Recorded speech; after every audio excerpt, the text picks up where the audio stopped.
madaling tumayong mag-isa sa kampanya at sa politika. Hindi daw madaling tumayong mag-isa sa kampanya at sa politika. Which is true. Which is totoo. Mahirap talaga na maging independent.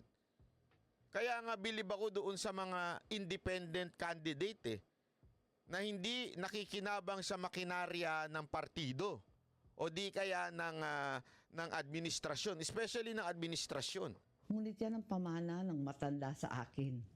Yan ang pamana ni Hindi nyo napapansin dito? Dito, psychological, ipinapasok sa tao na ang tunay na kamana ng Marcos legacy, Marcos Sr. legacy, ay walang iba kung hindi si Amy Marcos. So madaling salita, sinasabi nila, ganito lang ang sinasabi. Kayong mga loyalista, if you feel frustrated, if you feel nabudol ni BBM, don't worry because the true legacy ng Marcos Sr. ay nasa akin. Kita nyo yung dalawang mukhang ipinapakita ni Senator Amy dito? Ano yung dalawang mukha na yon? One, umaalis siya sa Marcos administration, kay Bongbong Marcos. Sinusubukan niyang kunin yung side ng mga against kay Marcos. Marami yun. Di ba? Pinklawan, Dilawan, makakaliwa, at ang pinakamalaking bulto nun ay ang mga Duterte.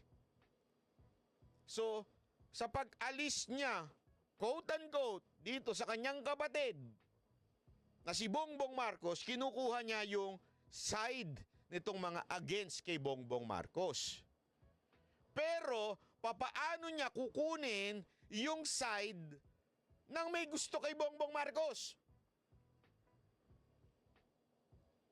By saying that ang totoong nakamana ng ugali ng kanyang ama ay siya, hindi si Bongbong. In other words, hindi niya pa rin iniiwan yung konsepto na pag ikaw ay Marcos loyalist at nakukulangan ka kay Bongbong, akin ka pa rin. Ikaw pa rin ang market ko. Akin ka pa rin. Ako pa rin ang senador nyo. Pero yung mga galit kay Bongbong Marcos, umalis na ako kay Bongbong Marcos. So, sa inyo rin ako.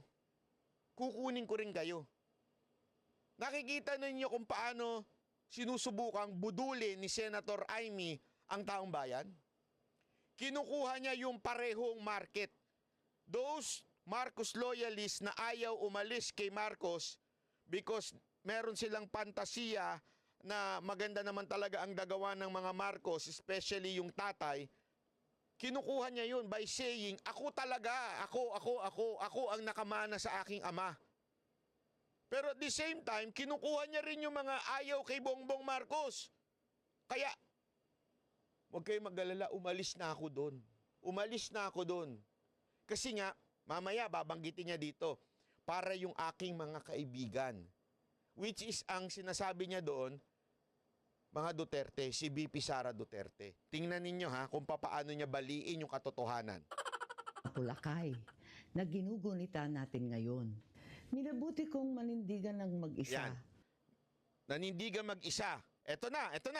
Yung dalawang pagbabangka niya. Pagdabangka niya sa dalawang ilog. Tingnan nyo. One. Upang wag nang malagay sa alanganin ang aking ading. Yan. Yan yung side. Kinakampihan niya pa rin yung mga loyalista. Pero ito yung pangalawa. Para wag nang mag-alinlangan ang aking mga tunay at minamahal na kaibigan.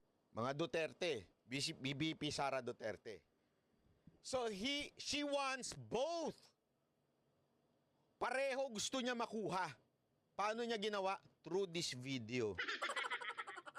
Pero ang problema, merong magsisiwalat ng style mong bulok.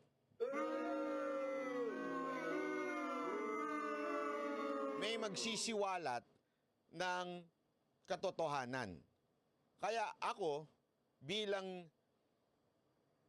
tunay na Duterte supporter, kung kayo ay nagpapapaniwala pa rin sa ganitong klaseng pambubudol, ay may tawag sa inyo. Di ba? May tawag po sa inyo. Kaya sana, wag na ho kayo magpabudol dito.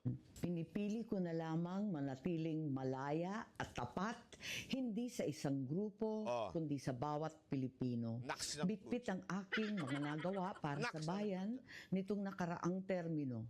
Mga batas na aking alay sa taong bayan Naks na. at ang katotohanang hindi ako lumihis sa landas at prinsipyo ng aking ama. Yon. So talagang lagi niyang ipinapasok yung aking ama, aking ama, aking ama. Yung aking ama. So pinaninindigan niya pa rin, okay ang ginawa ng kanyang ama. Kaya kung kayo ay hindi natutuwa sa ginagawa ni Bongbong Marcos at boboto pa dito, malaking problema natin.